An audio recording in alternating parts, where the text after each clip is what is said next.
இன்னைக்கு நானும் எங்க அப்பா கடைக்கு தான் போறோம். எதுக்குன்னு பாத்தீங்கன்னா இன்னைக்கு ஆடி போறோம், அதனால வளையெல்லாம் வாங்குறது போறோம். எங்கம்மா எனக்கு என்னமா தெரியும் வளையல பத்தி தான் 4 விஷயம் தெரிஞ்சுக்கன்னு சொல்லி அனுப்பி விட்டாங்க. அதனால நானும் எங்க அப்பா வண்டி எடுத்துட்டு கிளம்பிட்டோம். இங்கே வந்து பார்த்தா செம்மையான டிராஃபிக் இருக்கு, பயங்கரமான வெயிலும் இருக்கு. இதெல்லாம் மீறி பெட்ரோலை போட்டு எங்க போறோம் பாத்தீங்கன்னா பாரிஸ் தான் போறோம். ஏன்னா அங்கதான் வளையல் ரேட்டு கம்மி, சும்மாவே அங்க கூட்டமா இருக்கும். நீங்க நல்ல நாள் வேற பயங்கர கூட்டமா இருந்தது. அதான் வண்டி எங்க நிறுத்துறதுனே தெரியல. கடைசியா என்ன முடிவு எடுத்தோம், நோ பார்க்கிங் ஏரியால நிறுத்த முடிவு எடுத்துறோம். எனக்கு எங்க அப்பா எவ்வளவு தைரியம் பாத்தீங்களா, கடைசியா நிப்பாட்டு அங்கதான் நைஸா கிளம்பிட்டோம். இந்த வளையல் கடை வேற எங்க இருக்குன்னு தெரியல, அதுல வேற செம்ம டிராஃபிக் வேற. நான் ஒரு சைடு போவேன், எங்க அப்பா ஒரு சைடு போவேன்னு இருந்தோம். கடைசியில கடை கிடைக்கல, ஆனா ஜூஸ் கடை கிடைச்சது. அதனால ரெஸ்ட் எடுக்கலாம்னு சொல்லிட்டு ஜூஸை குடிச்சா. நான் வந்து சாக்லேட் மில்க் குடிச்சேன், எங்க அப்பா வந்து மோர் குடிச்சாரு. அங்கங்க விசாரிச்சு பார்த்தா மின்ட் ஷீட்ல இருக்கு, போய் பாருங்க அப்படின்னாங்க.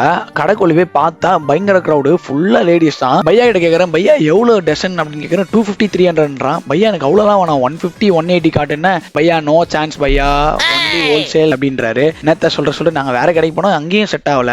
பேசாம இதெல்லாம் வச்சு பிசினஸ் பண்ணலாமலாம் யோசிச்சோம். அப்புறம் இதெல்லாம் நமக்கு தேவையாப்பா அப்படின்னு சொல்லிட்டு கம்முன்னு வச்சு அங்கிருந்து கிளம்பிட்டேன். இதுதான் என்னோட 7ஆம் அறிவு யூஸ் பண்ணேன். என்னன்னு பாத்தீங்கன்னா கூட்டமா இருக்க கடைக்கு போனாதான் ரேட் கம்மி பண்ண மாட்டேன், காலியான கடைக்கு போயிட்டு ரேட்டை கம்மி பண்ணி வாங்கணும்னு சொல்லிட்டு நானும் எங்க அப்பா மாத்தி அடிச்சு பேசி வாங்கணும். டே ஒரு மாதிரி ரொம்ப டயர்டாகவும் ரொம்ப பார்கெனிங் பேசி ரொம்ப டென்ஷன் ஆகி போச்சு. இந்த வீடியோ எப்படி இருக்குன்னு சொல்லிட்டு கமெண்ட்ல சொல்லுங்க, நான் தெரிஞ்சுக்கிறேன். இன்ஸ்டால ஃபாலோ பண்ணாதவங்க ஃபாலோ பண்ணிக்கோங்க, யூடியூப்ல சப்ஸ்கிரைப் பண்ணிக்கோங்க. நானும் வீட்டுக்கு போறேன். ஓகே பாய் மக்களே.